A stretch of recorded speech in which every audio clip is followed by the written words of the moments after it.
Hola familia creativa, soy Ana Gaby, pedagoga y artista, y les doy la bienvenida a un nuevo episodio de Crecer con Arte. Aquí hablamos de cómo el arte nos transforma en lo emocional, en lo psicológico y en lo espiritual.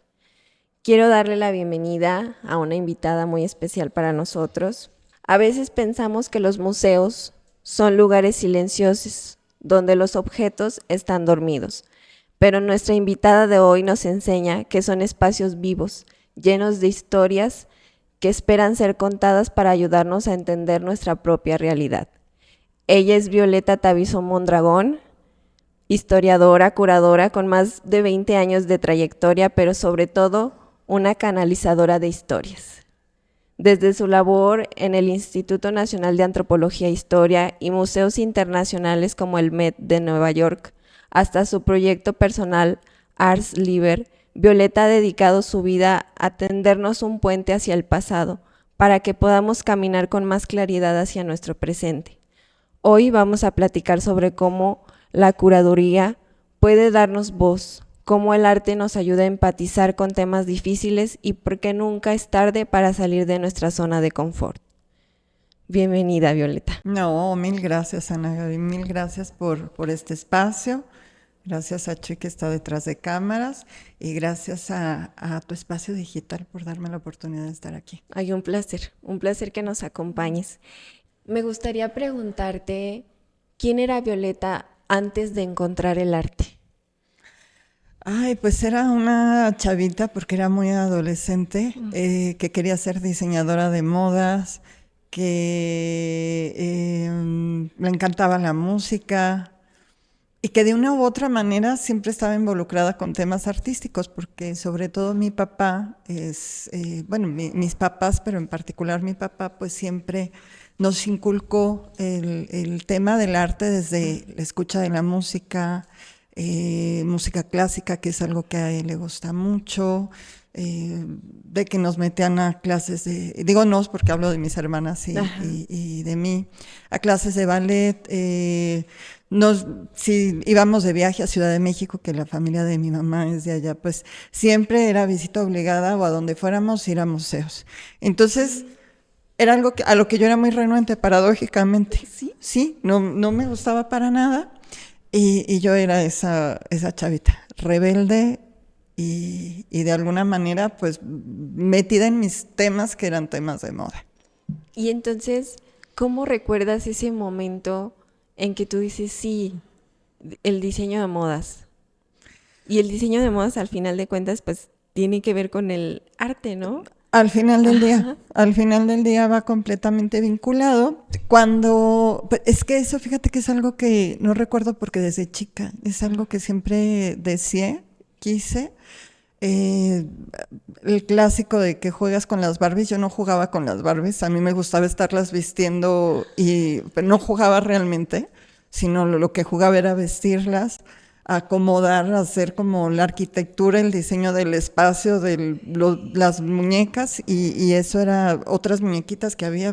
Ya estoy grande, evidentemente no creo que tu público las ubique, pero eran unas muñecas que se llamaban Anita Pérez y entonces bueno, yo las vestía, las desvestía, acomodaba toda su ropa y en eso me entretenía. Entonces sí fue algo que desde muy pequeñita pues traje el tema de expresarte a través de la ropa, sobre todo. En estos recuerdos que nos platicas de cómo pues eras renuente hacia toda esta parte como artística que te compartía tu papá, ¿recuerdas como alguna situación en la que tú le has dicho, no, yo no voy al museo o yo no hago esto? Sí, es que, digo, siempre he sido como muy rebelde en ese sentido, entonces, clásico de chavito, pues me parecía aburrido porque justo era como ir y mis papás eran de ir y detenerse y estar viendo las obras. De chica, así como experiencias con los museos, pues realmente, sobre todo cuando íbamos a Ciudad de México, un tío que falleció justamente el año pasado, mi tío Alfonso, nos llevaba siempre, llegábamos y acaba de abrirse esta exposición y yo era decirle a mi mamá, no, por favor, yo quiero ir a ver la ropa. Entonces, wow. Sí, fuertes palabras, porque eso nunca lo había platicado. Entonces,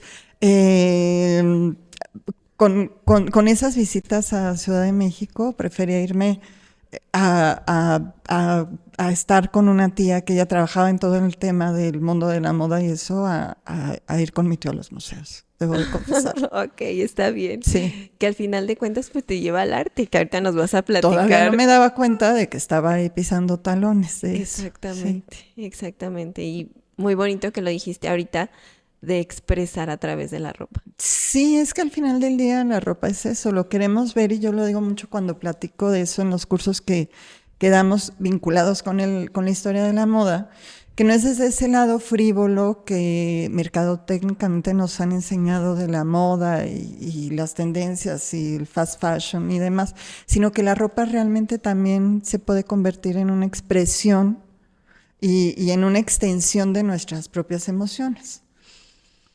Que justo es ahorita un tema que estoy leyendo, o sea, en temas de psicología de la moda, ¿no? ¿Cómo nos podemos expresar a través de eso? Ahorita quiero que nos platiques todo sobre Sí. eso, pero me gustaría preguntarte cómo fue el estudiar diseño textil. Sí, pues bueno, mira, algo que siempre fue como muy de la mano desde mi infancia fueron los libros. Entonces, también el tema de la literatura, pues siempre me fue cercano, aunque no era algo que me encantaba cuando era chiquita, pero los libros era algo que me gustaba. Y, y un poco antes de suceder ese hecho, de meterme a diseño textil, sucedió que en uno de esos viajes a Ciudad de México, y eso incluso lo escribí yo en mi tesis cuando hice, ya hace bastantes años, mi tesis de licenciatura, incluso también en alguna conferencia lo dije. Cuando fui a Ciudad de México existía un museo que era el Museo de Arte Moderno de Televisa, aunque no lo creas, tenía Televisa, un museo bastante importante. Y entonces llevaron una exposición sobre expresionismo abstracto y había obra de nada más y nada menos que de Rothko, de Jackson Pollock, o sea, estaban de verdad los grandes del expresionismo abstracto. Era uno de esos días que yo estaba renuente a ir. Mi tío nos insistió, llegué. Y yo no sé qué me pasó cuando estuve frente a una obra de Rothko en particular, que además es un pintor un tanto complicado para quererlo comprender, te tienes que dejar llevar y tocar por él, no estarlo pensando, que ahí fue donde dije, o sea, los museos son realmente algo que me gusta, o sea, lo acepté. Y acepté también que el arte era algo que me gustaba mucho.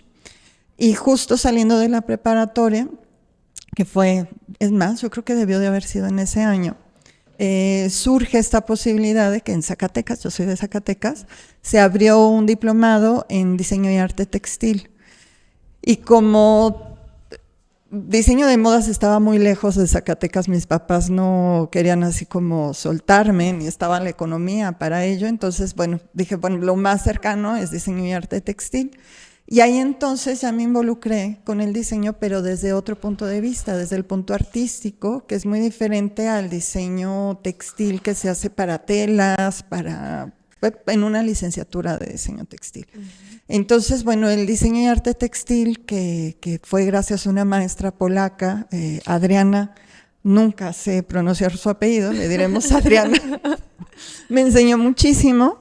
Me enseñaron a saber hacer tintura de la lana con técnicas tradicionales, con grana cochinilla, con añil, con palo de Campeche, cómo estar pendiente de algunas flores en ciertas temporadas para ir a recogerlas, dejarlas secar, todos esos procesos que son de mucho tiempo, de mucha paciencia, cómo transformar esas lanas de colores neutros en colores súper brillantes, cómo hacer diseños en papel para luego llevarlos ya a un gobelino o a un textil con telar de pedal. Entonces, bueno, todo eso tuve el gusto de aprenderlo, de estar cerca de pintores que al día de hoy ya no nos acompañan, como fue Emilio Carrasco, Alejandro Nava, que fueron maestros míos, que me enseñaron técnicas de grabado, de pintura.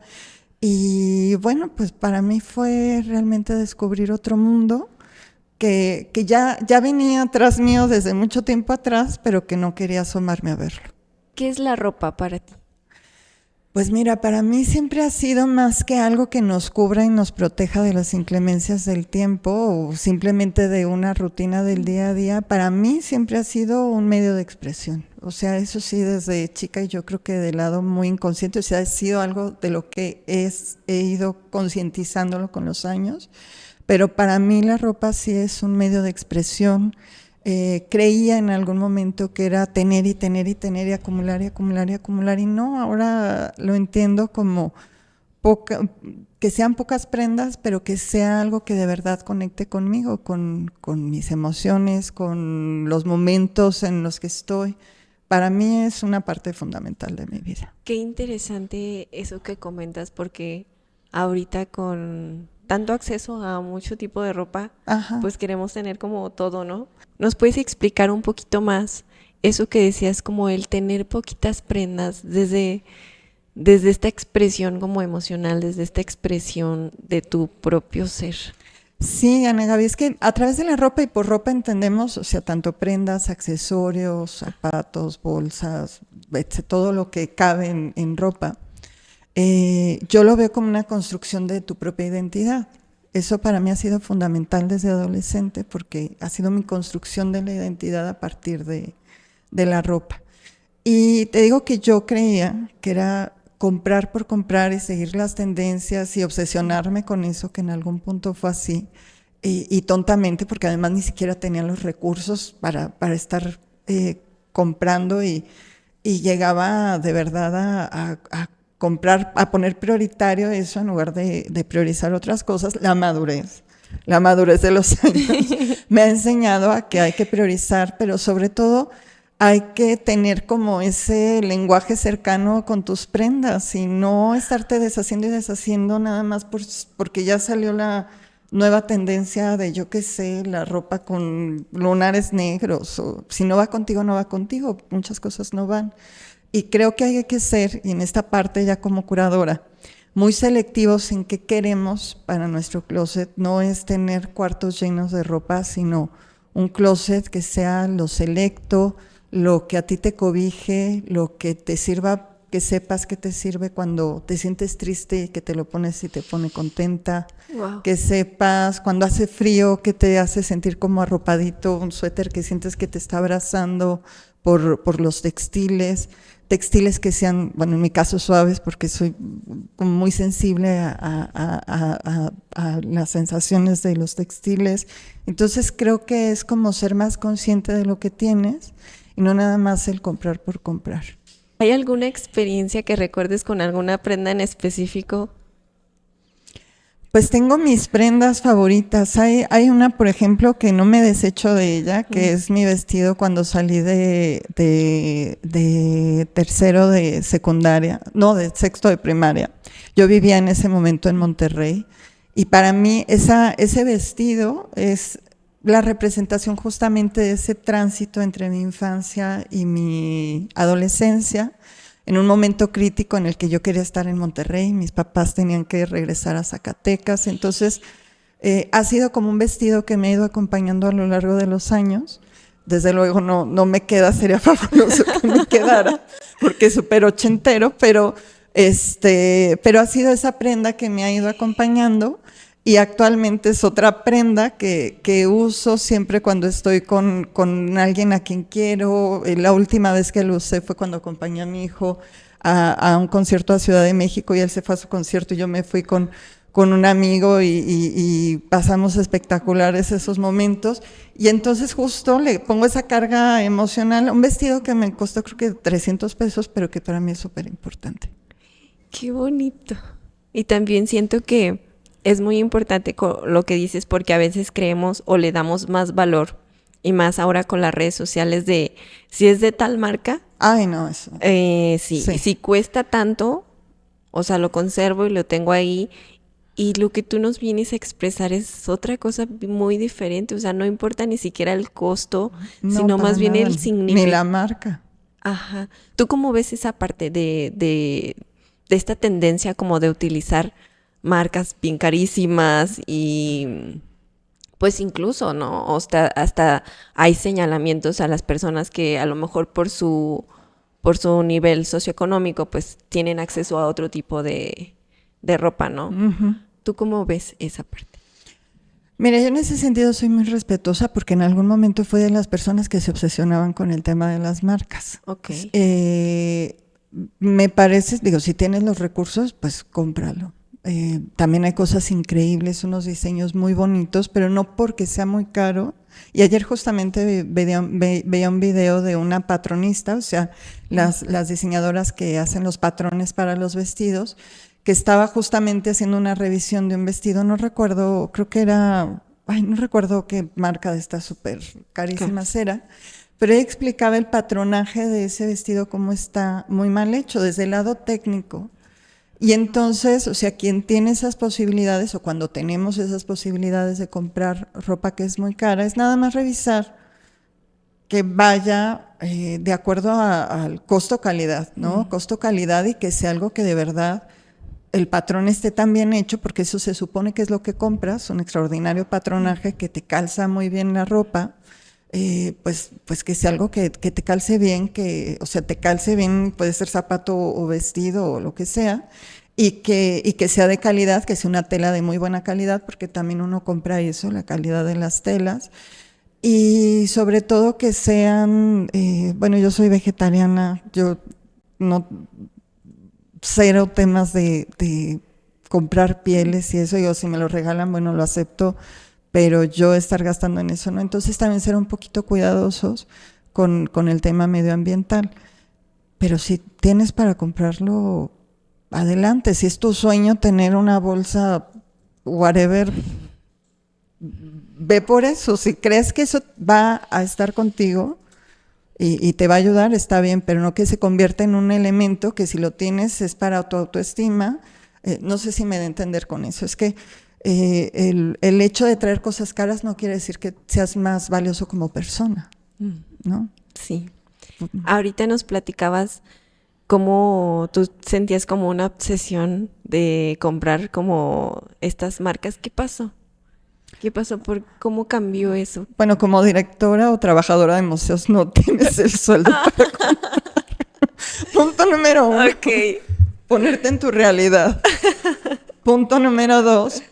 Pues aunque fuera mi realidad, digo, igual en algún momento podría ser mi realidad, ya no le doy importancia. Creo que tiene mucho que ver con la autoestima que uno puede tenerse y quererte por ti misma, no por lo que traes puesto o por la marca o la bolsa o el zapato, que sea lo que te dé valor como persona y no tú mismo. Entonces creo que el ir madurando eso, en lo que en algún momento pudo ser una frustración, y esto lo digo porque para muchas personas seguramente puede ser una frustración, más bien es ir tejiéndote tú como persona, construyéndote y reconstruyéndote, y si te da la gana y el dinero para comprártelo, pues hazlo, pero que sea porque te gustó, porque quisiste y no porque eso te va a dar valor a ti ante una sociedad que consume. Qué bonito. Siento que me cambias mucho la perspectiva de cómo vestirnos. ¿Cuál sería tu mensaje para, pues para ver la ropa desde otro punto de vista, para que desde hoy que están escuchando esto puedan vestirse desde un lugar diferente? Mira, esa es muy bonita pregunta, Ana Gaby, porque lo voy a tomar justamente de lo que estoy leyendo, que es como tener una plática con tus cosas. O sea, con tu ropa, y vuelvo por ropa, abarca todo lo que uno se pone. Y es ver realmente que sí, para qué, cuándo y por qué. Y en ese sentido ir haciendo una selección. Porque yo ahora sí, ya desde este punto de vista de la persona que soy ahora, a mí, igual respeto a las personas que lo hacen, me parece no útil tener cosas y cosas y cosas y cosas y cosas, ¿no? Entonces, sí creo que si adquieres algo porque alguien te lo regaló, porque tú lo compras, pues creo que es quitar algo de tu closet que ya no sirva o que ya no le des tú ese uso para que otra persona le dé uso y entonces se integre una prenda más a esa colección que es tuya y que habla por ti, ¿no? Pero creo que vale la pena ir platicando con tus cosas, que sí se queda, que no se queda, hacer esas limpiezas, qué te representa y que ya no eres tú. Y hacer esa limpieza. Wow, cuando ahorita hablabas de platicar con las cosas, siento que habla mucho de tu trabajo en los museos. Sí. Hablábamos ahorita un poquito de cómo estudiaste diseño textil, terminas la carrera. ¿Qué sucede después? ¿Cómo empiezas a trabajar como en esta parte o no cambia completamente? ¿Qué sucede y qué conecta el diseño textil con los museos? Bueno, pues al final del día esa carrera duró, que fue una carrera técnica, debo decirlo, fueron 3 años. Incluso tuve que hacer una tesis y todo, o sea, era bastante formal. Y llegó un punto, ya yo vivía en Zacatecas, había una crisis económica fuerte en el país, mis papás no tenían los medios para mandarme a estudiar a otro lado, y platicando con ellos, pues bueno, fue estudiar algo en Zacatecas. Yo la opción más cercana que vi vinculada con temas artísticos fue justamente la carrera de historia. Y desde que entré en el semestre 1, que era en ese momento un tronco común de humanidades, y luego uno decidía si entraba a letras, historia, arqueología o filosofía, yo me fui por historia, fue meterme, involucrarme en temas de historia del arte. Y entonces, desde mi primer semestre hasta el último semestre, que fue el 10º, fui siguiendo como esa línea de historia del arte. Y cuando salí de la carrera, que ya había nacido mi hijo, sucedió algo muy fuerte porque un maestro nos dijo ya en el último semestre que nuestras opciones como historiadores eran 2, ser maestro o trabajar en un archivo histórico. Amo los archivos históricos y ahora, después de muchos años que me dedico también a la docencia, me gusta mucho, pero en ese momento no era algo que yo quería para mi vida. Y entonces fue como muy decepcionante porque dije, no, yo no quiero ser ni maestra ni trabajar en un archivo o en una biblioteca. Y fue justo en ese momento que en Zacatecas se abrió un diplomado en museología. La museología es la disciplina que estudia al museo desde diferentes aristas. Y entonces me metí para ver qué podía hacer ahí, y ahí fue donde descubrí justamente ya los museos desde este otro lado más técnico y la curaduría que yo ahí dije, eso es justamente lo que quiero hacer. Wow. ¿Qué es un museo? Ay, pues un museo es un espacio donde se comparten historias a través de objetos. No necesariamente al día de hoy tienen que ser objetos, también se comparten historias a través de memorias de personas, se comparten historias a través de experiencias, y un museo es un espacio vivo. Yo siempre lo veo como un ente que está vivo, o sea, en sí mismo tiene vida, es un espacio que en sí mismo tiene vida y que todos tenemos que trabajar para que siga vivo. Cuando dices que está vivo, ¿cómo lo ves? Pues es que mira, hay 2 tipos de edificios que son museos, los que fueron hechos ex professo para ser museos y los que fueron adaptados para ser museos, que son edificios históricos. En nuestro país son pocos los museos que fueron hechos para edificios que fueron hechos ex professo para ser museos. Generalmente son espacios que se adaptan. Entonces esos espacios, bueno, yo lo he pensado en los últimos años, van guardando las memorias de muchas personas que han habitado, que han pasado por ahí por siglos a veces, en los que a mí me ha tocado trabajar, a veces ha sido por siglos, y tenemos el privilegio, quienes trabajan, yo ya no trabajo en museos, pero cuando trabajas en un museo tienes el privilegio justamente de estar inmerso en esas memorias y en esos espacios que pues seguramente tienen muchas historias que narrar, y además los objetos que se exhiben también tienen muchas historias que decirnos, ya sean porque sean objetos que le sirvieron a otra persona o porque los generó un artista que nos está también diciendo algo a través de ese objeto.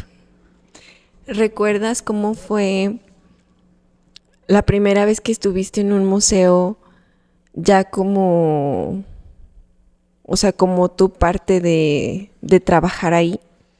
Sí, mi primera experiencia fue ya hace bastantes años en un museo de Zacatecas que es el Museo Francisco Goitia. Y siempre he pensado que luego desde el lado de la historia hay personajes que a los historiadores nos van siguiendo, o los elegimos y nos eligen. Qué Y en bonito. ese sentido, sí hay un pintor que fue Manuel Pastrana. Él fue un pintor que nació en la Ciudad de México, vivió un montón de vicisitudes, estudió en la Academia de San Carlos, estoy hablándote más o menos de 1877 a 1886, y luego por distintas situaciones familiares de él decide que se va a Zacatecas a vivir cuando no tenía ningún lazo con Zacatecas. Y se aventura y se va a Zacatecas y prácticamente ahí va a ser toda su vida y ahí va a morir. Y ese pintor fue el que yo elegí y él me eligió, creo yo, para que hiciera su historia porque nadie la había contado cuando hice mi tesis de licenciatura. Y justo fue él el que me fue abriendo las puertas en los museos. En el Francisco Goitia, cuando supieron que yo estaba haciendo esa tesis, la directora de ese momento, Lourdes Fava, quien estaré agradecida siempre, me pidió si le apoyaba a hacer una exposición que querían hacer como una retrospectiva de él, reunir. Sus colecciones están en diferentes colecciones particulares. Yo estaba haciendo un catálogo, bueno, era el primer ejercicio de la tesis, y entonces hicimos esa primera exposición y ese fue mi primer ejercicio curatorial, como ya de este lado de curadora. Y después, bueno, otra gran maestra que tuve ya como curadora para orientarme a cómo iba a ser todo este trabajo, que es Eva Ayala, actual directora del Museo Nacional del Virreinato, fue quien me fue dando como los puntos A, B y C para ir armando una historia a través de un objeto. Oye, qué hermoso. Y me parece muy bonito lo que dices, cómo te eligen y los eliges, Sí, definitivamente. porque, bueno, siempre he creído que nada llega a tu vida por casualidad, No, siempre es para nada. causalidad. Ahorita nos hablabas de tu trabajo ya, o sea, tu primera experiencia en el museo, y hablabas de esta parte que es ser curadora. ¿Nos puedes explicar qué es ser curadora? Bueno, la curaduría es un oficio que hasta el día de hoy como tal no hay una licenciatura en curaduría, hay maestrías y hay diplomados y hay, en México hay hasta maestrías, hay másters, por ejemplo, en España, y el curador o curadora somos las personas que trabajamos en un museo o en galerías o del lado independiente. Y yo siempre digo que somos justamente esos mediums, esos narradores de historias, en donde narramos historias de objetos en un espacio de exhibición. Y un espacio de exhibición ahora en esta época, ya sea digital o físico. Entonces somos esos narradores de historias a través de objetos.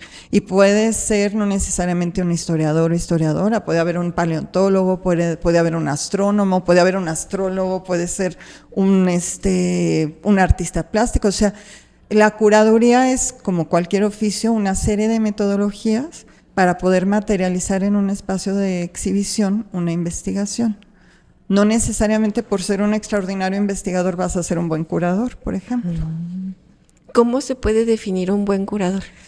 Un buen curador es alguien que sabe seleccionar, porque tú lo que haces como curador es que vas seleccionando esos objetos, cuáles son los objetos y qué historia van a contar y en qué orden va a ir contándose esa historia. O sea, va a ir uno en este lado y luego en otro y se va hilando esa historia a través de los objetos. Un buen curador es el que está pensando justamente en los distintos públicos que van a ver eso. ¿Qué les puede interesar? ¿A quién voy a dirigir en particular esta exposición? Que les sea realmente de provecho, que es algo que yo insisto ahora mucho, o sea, que las exposiciones de verdad sean de provecho para las personas y les pueda servir en su vida. No nada más sea esto de conocimiento y de demostrar que sé mucho, sino que realmente sea algo útil para las personas. Y sobre todo ser empático con mostrar textos en las salas, que sean textos cortos, sintéticos, y algo que yo insisto mucho en no hacer creer al espectador que es tonto por no entender, sino darle justamente esas herramientas para que pueda entender qué es lo que está viendo, porque no todos tenemos por qué saber temas de arte o de historia o de biología o de química o de lo que sea la exposición. Pienso, no lo sé, tú dime, que, por ejemplo, tú ves, o sea, tú dices, bueno, vamos a exponer a este artista. Y tú ves los pinturas, objetos que se pueden exponer, los seleccionas y con eso tú construyes la historia. ¿Sí es así? Sí, y cuando es un artista vivo, lo que en lo particular, yo lo hablo desde mi experiencia, desde luego habrá gente que tenga otras metodologías, pero es primero escuchar a esa persona cuáles son esas historias detrás de sus objetos, por qué las hace, por qué lleva a cabo ciertas técnicas en ciertas épocas de su vida, que también eso es muy importante. Hay artistas plásticos que usan una técnica en particular en un momento, por ejemplo, muy caótico de su vida, porque es con la técnica que más pueden expresar. Y entonces ya en base a esas entrevistas, que tienen mucho que ver con esas técnicas de historia oral, que nos enseñan en la carrera, pues eso me permite ir diciéndole, ¿cómo ves si para este punto tomamos esta obra o esta escultura o lo que sea? Y entonces ya vamos hilando esa historia a través de esos objetos o de una temática que él o ella traiga en ese momento, ¿no? Me tocó trabajarlo con un artista que es de Guanajuato, con Eduardo Santana. Hicimos, bueno, con él he hecho varias exposiciones, pero hizo una muy interesante sobre la Virgen de Guadalupe. Yo no soy una persona religiosa, pero justo eso me ayudó para hablar desde otro punto de vista de sus técnicas, del por qué seleccionó a la Virgen como ese elemento de expresión. Y la verdad que fue un proyecto muy bonito, con una experiencia muy bonita de ir trabajando con él, ese hilar la historia de una imagen muy de mucha devoción, pero a través de distintas miradas y desde el respeto, desde luego, también. Oye, qué interesante, porque me imagino que te has enfrentado pues a muchos retos dentro de tu trabajo como curadora. ¿Nos puedes hablar de alguna experiencia en específico que te haya transformado, que haya transformado algo en Violeta al compartir estas historias, al hilar estas historias? Mira, yo creo que fueron dos proyectos en particular. Uno que fue una exposición que hice ya hace bastante tiempo, que se llamó El pecado y las tentaciones. Fue un gran proyecto que se expuso primero en el Museo de Guadalupe en Zacatecas, donde yo trabajaba, y luego fue itinerando pues, por los museos más importantes de ese momento, y yo creo que ahora también, que fue el Museo Franz Mayer, que fue el Museo Nacional del Virreinato, y fue muy transformador en el sentido de que yo estaba trabajando con un grupo de personas, se formó un equipo de investigadores, a mí me tocó ser, digamos, como esa traductora de esas investigaciones para llevarlo al espacio de exhibición y trabajarlo sobre todo muy de la mano con una querida maestra que es la doctora Consuelo Maquíbar, una maestra en historia del arte de nuestro país, y fue romper como esa barrera de maestra y poder ir contando experiencias de ella. Aprendí muchísimo como persona, como exdirectora que ella fue de otros museos, aprendí muchísimo de arte virreinal, de cómo ver este tema tan religioso, el pecado y las tentaciones en la Nueva España, pues como un tema que nos es intrínseco como mexicanos, aunque no nos guste el tema religioso. Entonces fue aprender muchísimo de ella en ese sentido. O sea, desde ese lado de aprendizaje, creo que fue una exposición que me transformó, me catapultó también para que muchas personas en el ámbito de los museos me conocieran y conocieran el trabajo que estábamos haciendo en equipo. Fue un proyecto que ganó premios nacionales, estuvimos itinerando literalmente así como gira artística por distintos puntos. Se logró conformar una colección impresionante de obras que hasta el día de hoy no he vuelto a ver reunidas en un mismo espacio, y ese fue un proyecto muy bonito. El siguiente ya lo hice justo aquí en Aguascalientes, que fue Las caras de la violencia, algo que nada tenía que ver con lo que yo había hecho, pero que fue pues sensibilizar sobre todo a la población, y ahí es donde hablo de darle también a la gente información que les sea útil, de cómo y por qué Aguascalientes hasta ese momento, estoy hablando 2022-2023, fue uno de los primeros estados en el país con más violencia hacia la mujer. Y entonces fue trabajar en el museo donde yo estaba, que era muy criticado eso, porque en un museo donde se habla de historia íbamos a hablar de la violencia hacia las mujeres. Yo dije, pues porque es algo que ha sido también intrínseco a las mujeres, desafortunadamente, desde que el humano apareció en esta tierra, y sobre todo ya en este lado occidental desde hace 5.000, 6.000 años. O sea, la violencia ha sido algo con lo que la mujer ha tenido que estar lidiando generación tras generación. Entonces, digo, es como absurdo decir que la violencia no tiene que ver con la historia.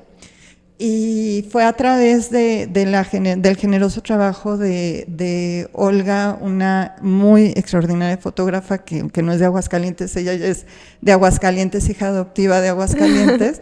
Olga nos ayudó a fotografiar y todo un equipo, empresarias de Empresaria 1, que dieron este lado psicológico para seleccionar a mujeres que habían sido, pues, habían pasado por violencia, por distintas violencias. Siempre digo que una mujer no vive una violencia, vive un cúmulo de violencias, y que estaban listas ya psicológicamente, sobre todo, para contar su historia y no victimizarlas. Entonces Olga se encargó de hacerles fotografías muy bonitas, junto con Wina Rosas, una también socióloga muy importante. Estuvimos contando esa historia y fue una exposición transformadora para muchas personas, y transformadora para mí, porque ni yo me había dado cuenta de violencias que había vivido y que no les había puesto nombre, ¿no? Entonces sí fue un cambio radical para mí en esa exposición de mi manera de actuar y de ser más coherente con esa rebeldía que siempre he traído, pues ya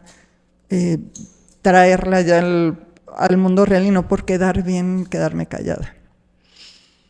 Oye, qué transformador, porque me imagino que fue un reto muy grande el decir, sí, vamos a exponer esto. Sí, fue jugarnos mucho. Yo siempre, fue una exposición que duramos casi un año trabajando, y fue jugar mucho porque en el museo jamás se había expuesto algo así.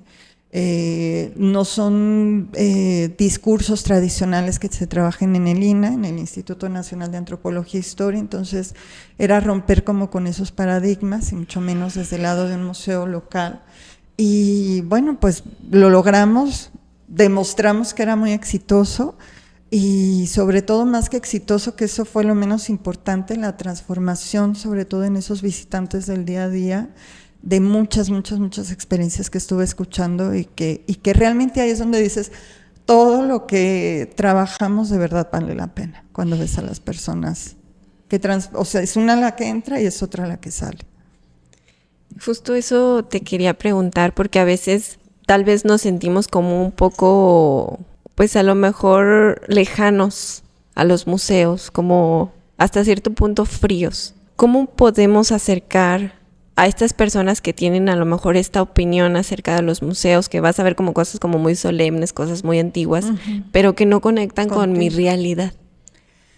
Es que ahí es justo el papel del curador, porque hay, así como yo qué sé, en la antropología hay diferentes corrientes, en cada ciencia hay diferentes corrientes de estudio, también en la curaduría. Y por eso es importante el que no cualquiera es, o sea, no por hacer una exposición eso te hace ser curador. Espero no ser hiriente con mis palabras, pero es que necesitas tener un back detrás de saber que hay diferentes corrientes para poder lograr eso que tú estás diciendo, cómo provocar en el otro un interés y ver en lo que está viendo un espejo de su propia realidad, aunque sea una consola de 1930. ¿Qué tiene que ver eso conmigo? ¿No? Pero es que una sola consola te puede contar un montón de historias que tienen que ver contigo. Y justo es el trabajo del historiador de conocer estas distintas metodologías que hay y ramas de estudio para saber cómo llegarle a ese visitante. Ahora en el siglo XXI creo que es fundamental, ya el siglo XXI ya estamos a un cuarto de siglo, pero es fundamental el no, y aquí también espero no ser muy hiriente con lo que voy a decir.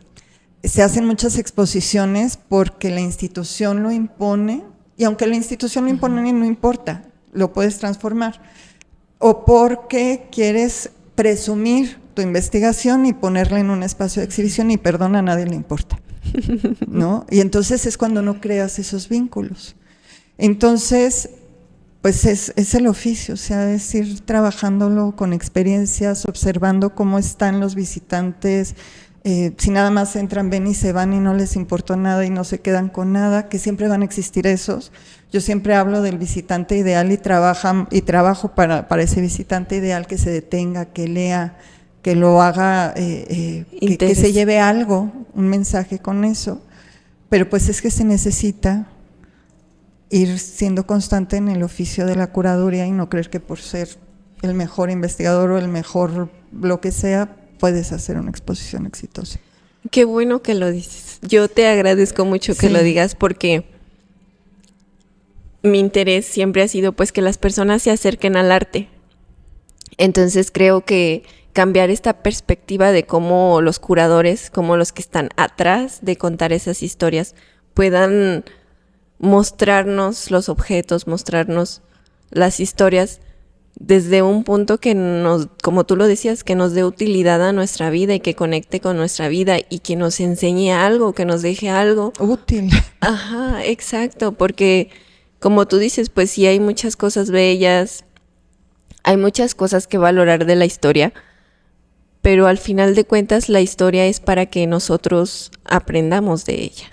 Sí, e insisto, Ana Gaby, o sea, si nosotros no nos vemos también en esas historias, pues no aprendemos tampoco mucho. Por ejemplo, el tema de la violencia, o sea, si no vemos que es algo que viene desde hace mucho, pero que no se le daban nombres porque simplemente no se le daban, pues no vamos a aprender mucho de ello.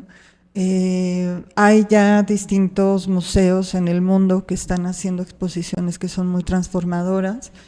Y a veces hay que quitarse como esos tapujos de soberbia y asomarse a ver qué están haciendo los otros para aprender un poco también de lo que se está haciendo fuera de los muros de tu propio museo o espacio o artista visual y informarte y llevarlo también a experimentar con tu propio trabajo, ¿no? Porque también lo hablo desde los artistas visuales, que luego desde algunos, no digo todos también, pero es que conozco a muchos, desde su presunción quieren que todo se haga de cierta forma y sabes, si tienes experiencia, que eso no funciona y que la gente va a entrar, va a ver y se va a ir igual. ¿Por qué? Porque no va a conectar. Oye, qué interesante eso, porque si tú tienes la experiencia así de trabajar directamente con el artista para exponer o para contar la historia de su obra, ¿has tenido alguna experiencia, sin mencionar nombres, sí, de alguna situación complicada, difícil o de transformación, o incluso a lo mejor de decir, ¿sabes qué? Pues yo no voy a llevar tu historia, que te haya pasado con alguno de los artistas? Sí, sí, uno en particular que falleció el año pasado desafortunadamente, pero que yo ya conocía desde hace muchos años. Él no es de Zacatecas, pero vivía en Zacatecas, ya también un artista ampliamente reconocido. Y nos reencontramos, es más, ni recuerdo en qué situación, y me dijo, oye, ¿cómo ves si hacemos algo, una exposición? Que le dije, pues está padrísimo, me gustan mucho sus obras, incluso en casa tengo 2 piezas de él, 3 piezas de él, y empezamos a trabajarlo, fui a su casa, ya desde ahí, bueno, yo sí soy de intuición y desde ahí ya hubo varias cosas que no. Él como personaje en sí mismo era un personaje bastante controversial, pero dije, bueno, trabajo con él ya desde el otro lado más profesional, pero sí, no, simplemente conforme avanzamos no me latió, incluso me pidió que pues llevara ya en esa parte de manejo de sus obras otras galerías y demás, y no digo, no es que me sobrara el trabajo definitivamente, pero sí preferí decirle que no porque era algo que no iba a funcionar. Sí, es cierto. Y qué importante, o sea, que tú lo puedas como reconocer, ¿no? Sí, sobre todo es que sabes que he aprendido con todos estos años, que cuando trabajas desde esa soberbia y presunción de querer imponer lo que tú quieres, no funcionan las cosas. Y así es como se estaba trabajando. Dije, no. Y como tú dices, al final no termina conectando con el público. No, y créeme que era obra que daba mucho para conectar, pero yo no conectaba para empezar con el artista. Uh-huh. Ahorita que hablábamos de esta soberbia y presunción, tenemos como la referencia de los museos como lugares de alguna manera elitistas, donde solo ciertos personajes con cierta trayectoria pueden participar, pues incluso hasta desde la parte como económica, con cierto poder adquisitivo pueden estar ahí. Y desde el otro lado, o sea, también no cualquier persona pues podía en su momento tener acceso a ver esas obras en los museos, que ahora ya es más accesible y todo. ¿Cómo ves eso tú?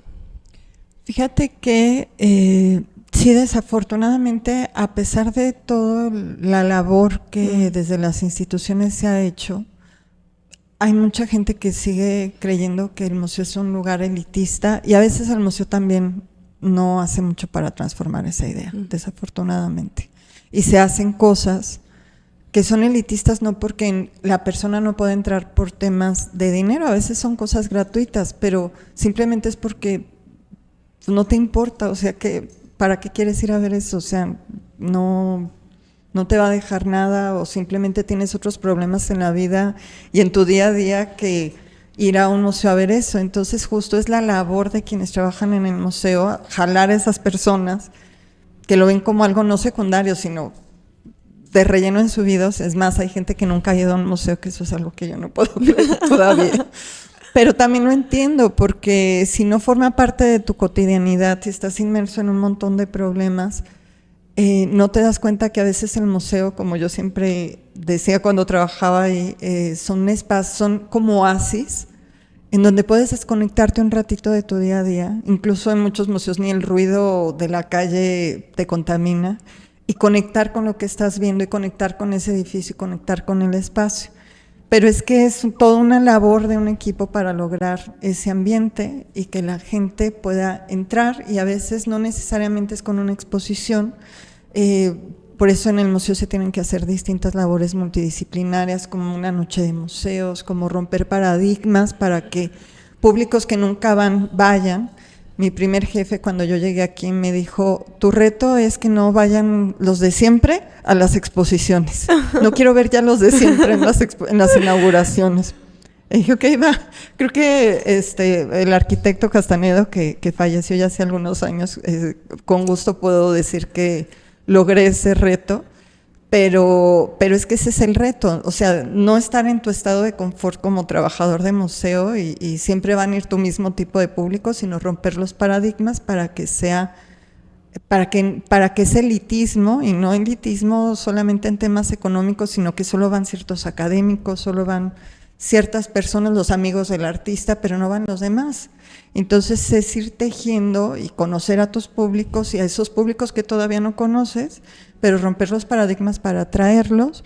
Y algo que creo que este año va a ser también un reto muy fuerte, sobre todo para los museos federales, es el que, no sé si has visto, pero así literalmente duplicaron las tarifas para entrar a los museos. Ahí, por ejemplo, yo hablo desde los museos del Instituto Nacional de Antropología e Historia, son más de 120 museos los que hay en el país y zonas arqueológicas, y el año pasado costaban, no sé, 75 pesos y ahora 150. Que claro que hay toda una gama de posibilidades para quienes vivimos en México, porque la entrada es gratuita para alumnos, para maestros, para los domingos es gratuita para quienes vean con su INE que son mexicanos, pero de cualquier forma, pues sí es un golpe fuerte, ¿no? Porque tú nada más ves cuánto te cuesta la entrada sin revisar que puedes entrar gratis si enseñas tu INE, o te cobran la mitad y dices, no, yo no voy a pagar 150 pesos o 200 pesos. Creo que el Museo de Antropología está ya la entrada en 220. Okay. Entonces, pero algo también que luego llamó la atención, o llamaban la atención a algunas personas que decían que los museos eran muy caros. Digo, ibas a España y pagas 11, 12 euros para entrar al Prado, no sé ahorita en cuánto esté, y los pagas. Y no puedes pagar 80 pesos aquí. Sí, exactamente. Para quien tiene las facilidades de viajar, ¿no? Ahorita hablabas que me llamó mucho la atención de conectar con esas historias y bueno, que tú hablas bien de que es el trabajo de los que están atrás, de los curadores que están atrás, pero desde tu experiencia, no solo como curadora, sino como quien va a los museos y disfruta el estar ahí, ¿qué podrías decirle a las personas que tal vez nunca han ido o van muy poco o tal vez no es una experiencia que digan, ay, pues prefiero, ¿no? ¿Cuál sería tu mensaje de cómo permitirse, cómo abrirse a disfrutar y a conectar con estas historias que hay en los museos? Es que tú lo acabas de decir, Ana Gaby, es solamente permitirse. O sea, romper eso de que a mí no me gusta el arte o qué flojera ir al museo y permitirse ir, sentarte en los jardines, que generalmente los museos tienen espacios de áreas al aire libre, áreas verdes o simplemente patios, sentarte, incluso sentarte y meditar un poquito en esos silencios de los museos que a veces hay. Ni siquiera ponerte a ver qué dicen las obras o tratar de entender, sino conectar con esas miradas de los otros que están ahí pintadas o esculpidas, o con esos colores que están ahí, porque están y qué me significan a mí esos colores, aunque sean formas abstractas. Pero romper tus propios paradigmas y permitirte regalarte un domingo diferente, porque además en muchos museos del país los domingos son gratuitos para quienes somos mexicanos, así que ni siquiera tienes que gastar más que tu transporte de tu casa al museo.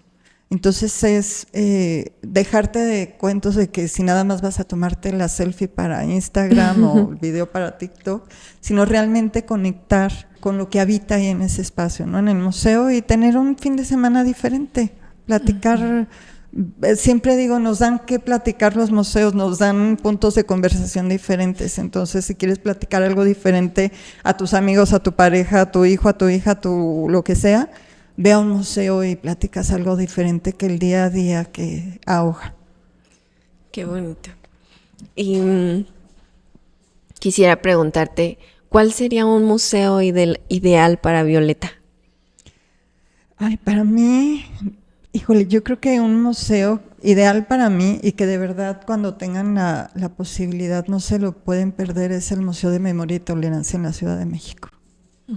Ese es un museo ideal para mí que a mí me rompió también muchos paradigmas, porque ya no es ni siquiera hablar de la importancia del objeto, sino de las memorias de las personas. Entonces, si no han ido, vayan, porque nos enfrentamos ahí a lo que otras personas han sufrido. Ahí se exhiben 6 genocidios que han sucedido, que sucedieron en el siglo XX. Y creo que justamente conectar con esas historias y con esos objetos que aún tienen ahí eso vivo, porque nos muestran la ausencia de alguien que ya no los habita, pues es el darnos cuenta de que pues podemos llevar esta civilización a un mejor camino, ¿no?, que en el que vamos. Entonces creo que para mí ese es el museo ideal, y cuando voy a Ciudad de México trato de ir porque es un museo muy transformador. Y sobre todo para los adolescentes es un museo que no pueden dejar de llevarlos. De visitar. Sí. Creo que en esta parte de pues el acceso como a los museos, y ahorita nos platicabas como de los aumentos de precio, y bueno, en fin, ¿qué sucede con el arte urbano, con el arte que está en las calles, con el arte que a lo mejor pues tenemos acceso todos cuando vamos por ahí? ¿Cómo eso puede ser parte de estos museos o cómo lo ves tú? También lo veo como una expresión sumamente importante de una generación, y porque además podemos ir viendo la expresión de diferentes generaciones, porque ya el arte urbano no es nada más de los chicos de ahora, o sea, fue de los chicos que tenían 20 en los 90s y en los 2000s, y entonces no pintan la pared y vamos viendo que incluso se pintan encima otras cosas. Hay otros muros que destinan exprofeso para que un artista los intervenga y formen parte de ese arte urbano, y hay otros que esos artistas en la calle deciden plasmarse en la autorización, digamos, institucional. Creo que es un elemento muy poderoso que se ha desperdiciado en nuestro país o en algunas regiones de nuestro país. Hay ejercicios muy interesantes de hacer circuitos como si la misma ciudad fuera un museo vivo a través justamente del arte urbano. Se hizo uno, creo que fue como en el 2008 en Ámsterdam, donde había muchísima intervención de arte urbano en diferentes lugares a donde los turistas no iban. Entonces justamente fue las agencias de turismo las que hicieron, después de toda una serie de consensos y reuniones y demás, una serie de recorridos en ese museo al aire abierto, al que llamaron, y eran recorridos en donde los mismos chicos iban platicando por qué hacían X o Y pinta o mural. Entonces, ese ejercicio me parece muy bonito. Hay otro en la Comuna 13 en Medellín, en Colombia, que también ha sido un ejercicio súper importante porque lo que hicieron en la Comuna 13, que es una de las zonas pues, más pobres de Medellín, una zona donde el narcotráfico pues era de todos los días en la década de los 90 y sufrió mucho de eso. Muchos chicos expresaban justamente este dolor que les provocaba todo lo que se vivía ahí a través de la pintura en los muros. Y entonces lo que hizo el Medellín, el gobierno de Medellín, un gran proyecto en donde convirtieron la Comuna 13 también en un museo al aire libre. Y entonces le dieron temas a esos chicos que ya sabían que se dedicaban a pintar, los reunieron y les dijeron, ok, vamos ahora sí a hacerlo con causa, ¿no? Y entonces el tema fue la Pachamama, la Madre Tierra.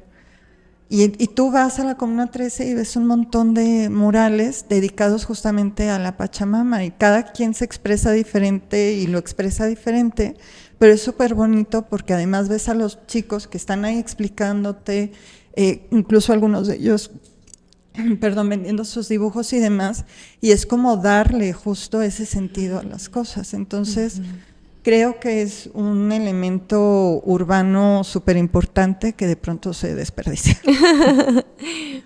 Oye, pero también qué interesante cómo lo platicas, porque hablas otra vez de esa gran utilidad que podemos encontrar en el arte. Sí, porque el arte urbano es un medio de expresión y mucha gente lo ve como pintura de vagos y es muy fácil estar diciendo cosas peyorativas sobre eso, pero no nos ponemos del otro lado. ¿Por qué hacen eso? Y probablemente es el único medio de expresión que tienen en un ambiente en donde poco se les permite expresarse, ¿no? Y mejor hacer eso que otras cosas. Entonces, creo que por eso sí es un trabajo multidisciplinario, porque eso conllevaría un trabajo multidisciplinario desde el lado de las instituciones y de la sociedad a impulsar proyectos que realmente den un impacto favorable en el arte urbano. Sí. ¿Cómo al tener toda esta experiencia a través del arte, cómo eso te ha permitido conocerte más a ti? ¿O cómo ha impactado esas historias de artistas, ese trabajar, contar las historias de los objetos? ¿Cómo te ha transformado a ti? Fíjate que es una pregunta bastante interesante porque para empezar creo que quienes trabajamos en un museo nos tenemos que dar permiso a nosotros mismos de que realmente esas historias se vinculen con nosotros.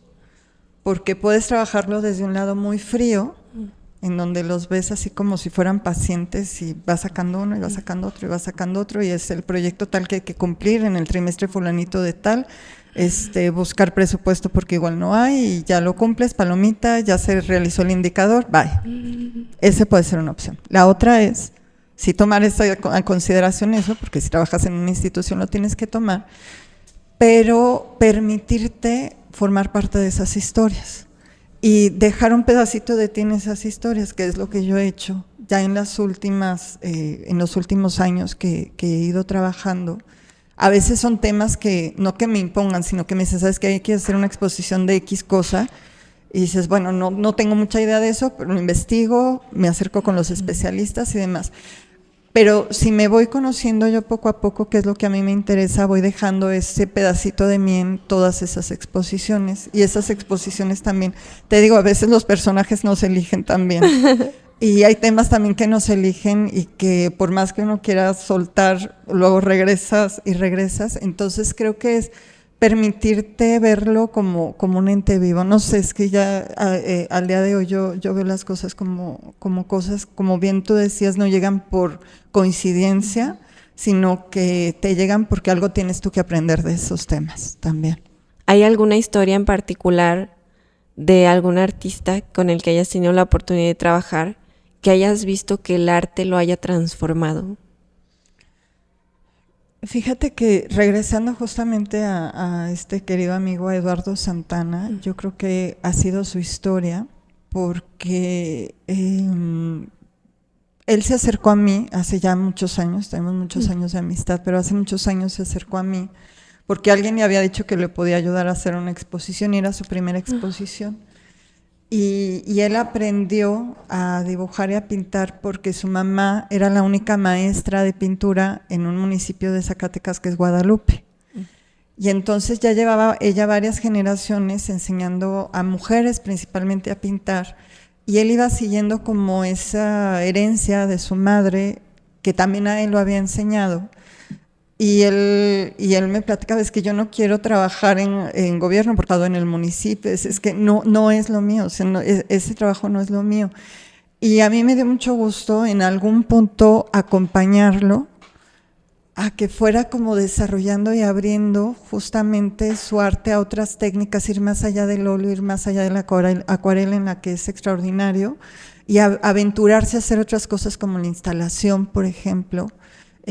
Cosas increíbles que ha hecho, y al día de hoy, lo vi el año pasado, hace algunos meses, platicábamos cómo ahora, por ejemplo, es el único en la región que maneja técnicas como la grana cochinilla aplicada a la acuarela, pero me ha dado mucho gusto acompañarlo en ciertos momentos y en ciertos procesos creativos para que logre hacer las cosas tan maravillosas que ha hecho. Que el arte permite hacer comunidad, permite acompañarnos, y también la parte de que tienes que, o sea, que te obliga a transformar tu mente, a crecer, ¿no? O sea, a ir a otras técnicas, porque a lo mejor tal vez él se enfrentaba a que cómo voy a ir a otra técnica, ¿no? O sea... Y dejar el pincel.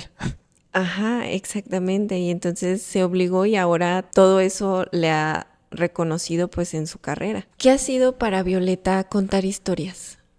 Uy, para mí es muy divertido.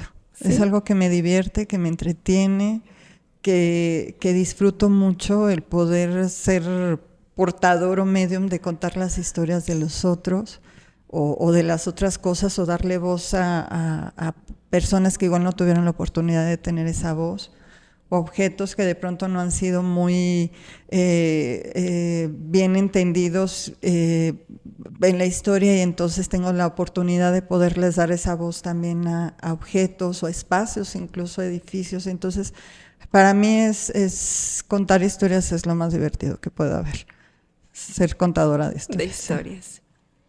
Ahora, en esta trayectoria que has tenido, hoy estás trabajando en tu proyecto propio. Platícanos un poco cómo se llama, de qué va ese proyecto. Sí, pues este proyecto de hecho lo inicié hace ya 2 años,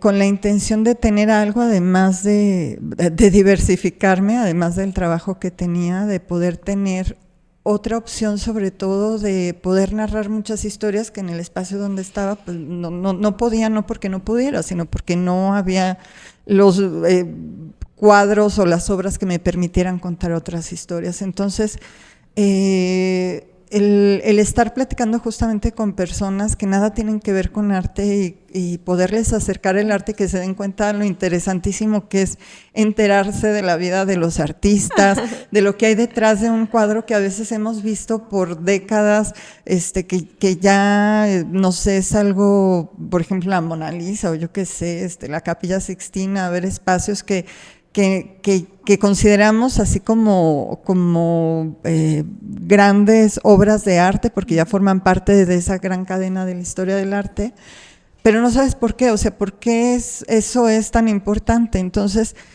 justo pensando en poder compartir ese amor que yo tengo por las historias, pues fue que se abrió Ars Liber, que es ese espacio en donde hemos ido formando una comunidad de personas que una es médico, o sea, hay diferentes oficios, pocas personas de las que entran son especialistas, y es eso, es acercar las historias de otros a las personas para que las conozcan, para que vayan formando un criterio y un discernimiento de por qué sí te gusta y por qué no te gusta X o Y obra de arte, desmitificar muchas obras de arte que luego tenemos como la gloria, y hay cosas detrás que tenemos que ir también desmitificando, y contar esas historias desde distintos puntos de vista, o sea, desde lo esotérico, desde la moda, desde la estética, desde la vida cotidiana, desde la perspectiva de género.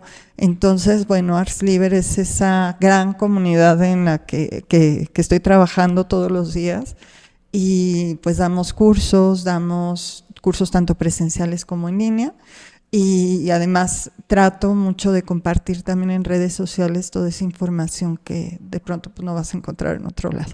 Sí, y lo dices muy bonito porque es conectar con el arte desde una perspectiva tal vez más humana, como Sí. más de aquí abajo. Así es, menos elitista, como tú lo decías. Qué Sino bonito. apreciar el arte desde otros puntos de vista. Aparte, sabes que también lo veo, es como si nos acercaras a los museos, Sí, aunque eso trata aunque mucho. no vamos físicamente. Bueno, entiendo que algunas personas no tenemos como acceso a ir a museos en otras partes del mundo, y es como acercarnos a ver. Sí, porque a veces, aunque vayas a Gaby, hay gente que va y pasa de largo y no se lleva nada de ese espacio al que fue. Y sí se lleva, bueno, la selfie, porque dice aquí estuve atrás, tengo las meninas, pero no sabe todo lo que las meninas pueden decir. Entonces, con estos cursos lo que hacemos son esos recorridos visuales por la historia del arte. Yo siempre digo, en particular de la pintura y los museos, que son mi tema, jamás me vas a escuchar hablar, por ejemplo, de arquitectura, porque no es mi tema, pero hacer esos recorridos visuales para poder entender al otro por qué lo hizo, y probablemente, como yo siempre lo digo, verte en ese espejo también, y que algo te llegue y te nutra y te lleves. ¿Cuál ha sido la obra que más te ha impactado? Ay, la obra que más me ha impactado, uy, es que han sido tantas, pero mira, hay una obra ahorita, de pronto se me vino una a la cabeza, que es bastante sencilla aparentemente, pero que cuando la vi me quedé mucho tiempo viéndola, y son dos rinocerontes como pequeñitos, como de 10, 12 centímetros, que están hechos de un cuarzo muy particular, azul tipo lapislázuli, un azul muy profundo. Son dos aleaciones de cuarzo, un azul muy profundo tipo azul marino, y ese como tipo lapislázuli, y están perfectamente bien hechos, bien tallados, pero ojo, son de hace 3500, bueno, son del 3500 aproximadamente antes de Cristo. Entonces, ¿cómo detrás de esos dos objetos tan pequeños hay toda una tecnología detrás para haber tallado eso, que lo ves y es perfecto? Y son dos piezas que se encuentran en el Metropolitan en Nueva York, que forman parte de la colección de arte egipcio, y que están ahí en medio de la sala, pero la gente se los pasa porque quiere ver los sarcófagos y quiere ver todas esas cosas impresionantes que nos hablan siempre de Egipto. Pero esos dos pequeños rinocerontes nos hablan desde lo ritual, del significado simbólico del rinoceronte, de la técnica. Es que la técnica es impactante, o sea, cómo llegaron a esa perfección de tallado de un cuarzo, que tuvieron que usar de herramientas para tallar esos cuarzos, y que no se les rompiera, y que no tuvieran ninguna fractura, y que sobrevivieran todos esos miles de años para que nosotros podamos disfrutarlos. Entonces creo que esos dos rinocerontitos han sido algo que me ha impactado mucho. Qué bonito tu capacidad de ver Ay, ver gracias. más allá. Sí, pues es lo que trato de compartirle a todos mis alumnos, que veamos, justo como dices, más allá del objeto en sí mismo. Qué bonito. Ahora, platícanos tus redes sociales, donde podemos encontrar tu proyecto Ars Liber, redes sociales, ahí publicas todos tus flyers de nuevos cursos, platícanos. Sí, sí, sí, estamos en Facebook como @artsliber, tal cual, Ujú. y artsliber es artes libres en latín. En Instagram nos encuentran como @ars_liber_. Liber es con B grande, también, por cierto. Y en TikTok estamos como @artsliber también, artsliber tal cual. En cada una, bueno, en Facebook y en Instagram se publica lo mismo, en TikTok son otros contenidos y efectivamente, sobre todo en Instagram y Facebook es donde vamos compartiendo los cursos online que tenemos. De hecho, iniciamos uno también, cada mes tenemos 2 cursos y una sesión especial de un tema en particular. Entonces, bueno, además los precios son de verdad muy accesibles. Tratamos justamente de hacerlos accesibles, tienen toda una investigación detrás y una curaduría muy, muy fuerte de imágenes, de selección de imágenes, y también los que hacemos presenciales aquí en Aguascalientes, que justo iniciamos la semana pasada aún, y de los cuales pues tú también has sido alumna, entonces así nos encuentran. ¿Por qué arte libre?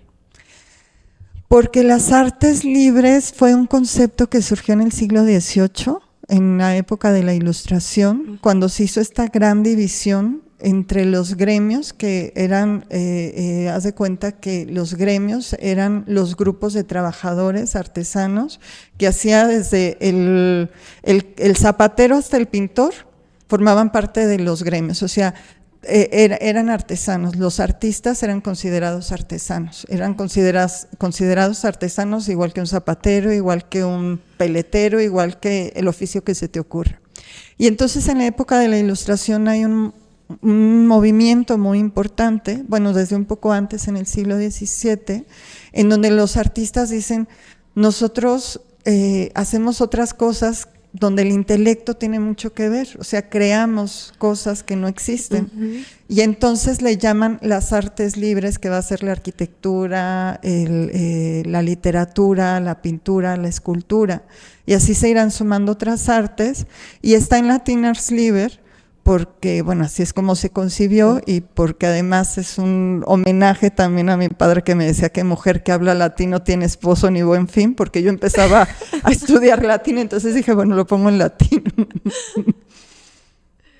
Oye, qué bello, porque también habla de toda tu historia personal, de esta búsqueda de expresar, pues sí, desde ti.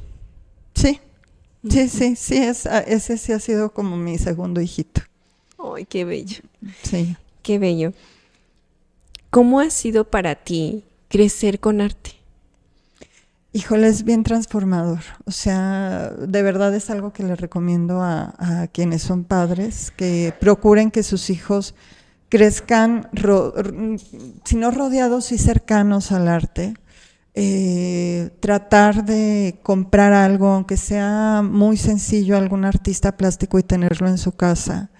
El poder ir a un concierto, el poder darse un momentito para escuchar, por ejemplo, una sinfonía, porque finalmente el arte es algo que nos vuelve mucho más sensibles, más civilizados, más humanos.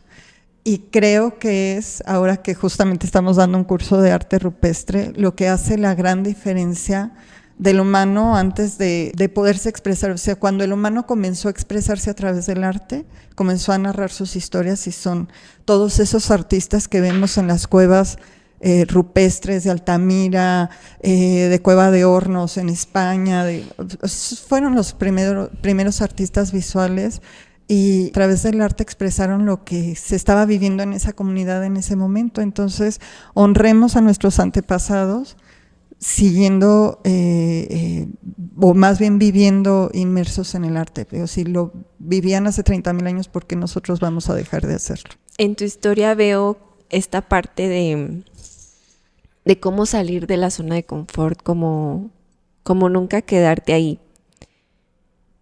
¿Cómo ha sido eso y cómo el arte te ha acompañado en esta parte de salir de tu zona de confort? Uy, es que algo que da el arte es justamente ver la vida desde otros puntos de vista. Y creo que salirme de mi zona de confort ha sido algo que, aunque a veces yo misma digo por qué hago lo que hago, tiene mucho que ver con con que uno nunca debe dejar de ponerse retos, de no estar nada más cómodo en un punto, sino siempre ir creciendo, porque si no sales de esta zona de confort no vas a crecer ni como humano ni como profesionista. Y el arte pues ha sido ese elemento que me ha llevado de la mano a todos esos cambios transformadores de mi vida. Entonces, desde los museos, desde un simple cuadro que me llegó y que me motivó y que me hizo cambiar cierto punto de vista. Entonces, sí, el arte pues sí ha sido así como mi compañero que me ha ido acompañando a lo largo de mi vida y llevándome de la mano y siendo a veces testigo de esas locuras que luego se me ocurren.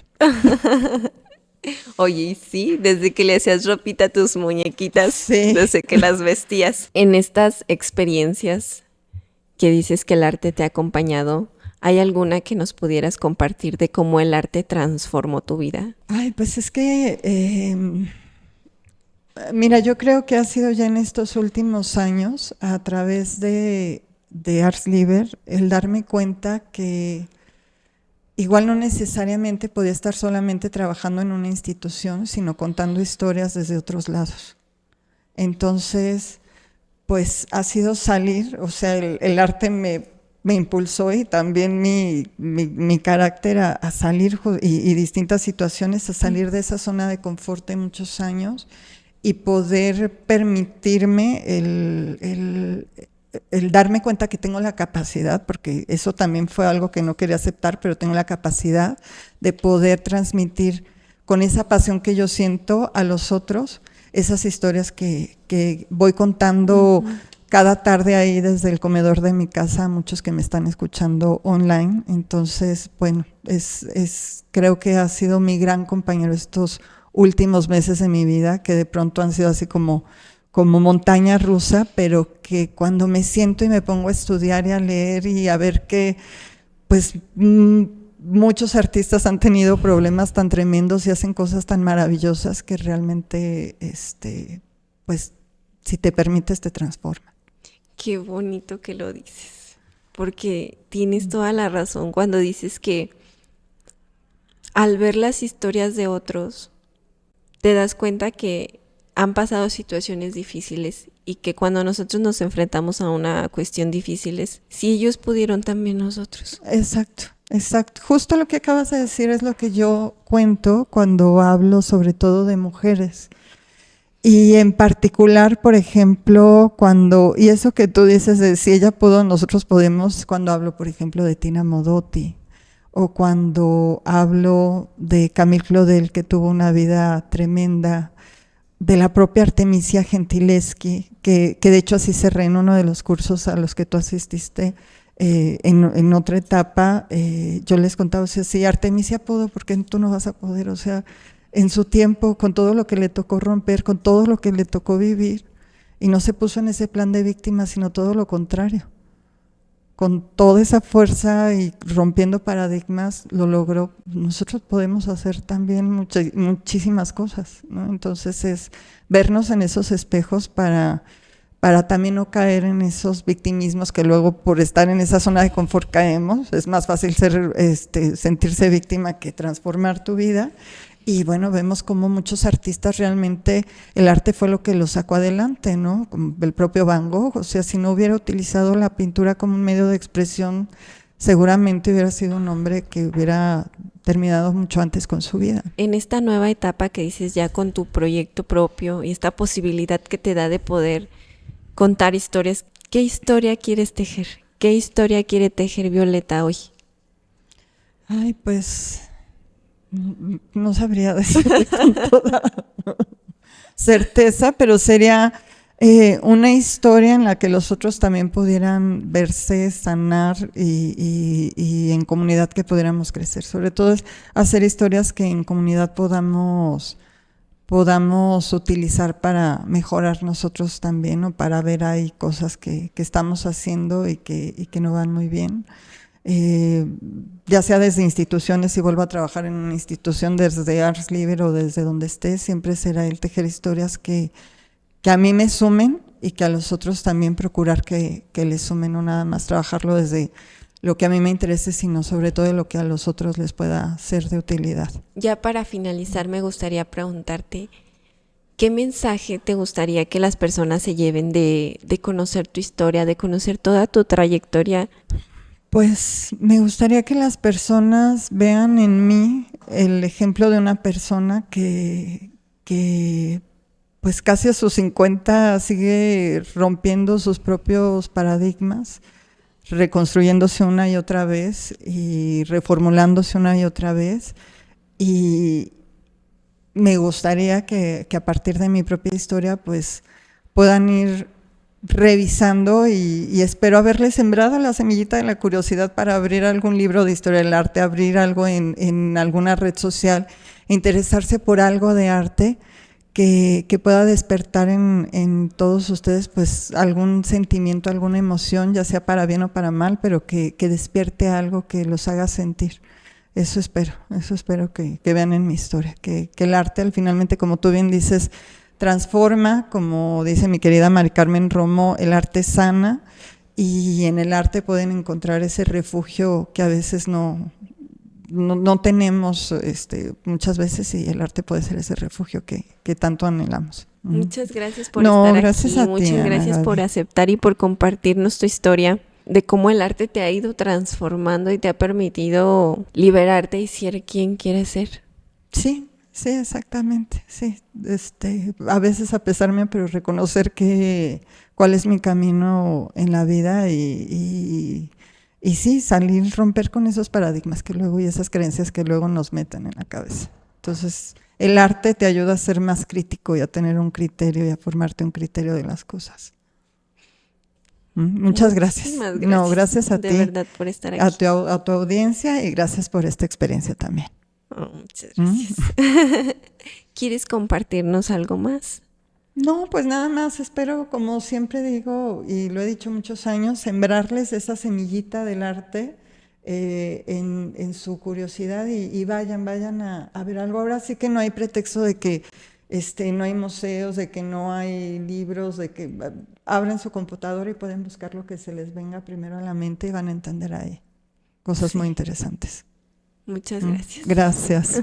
Gracias a ustedes por acompañarnos en esta nueva historia de Crecer con Arte. Yo con la historia de Violeta me quedo con que nos acerquemos a museos, que veamos la ropa desde otra perspectiva y que nos permitamos crecer con arte.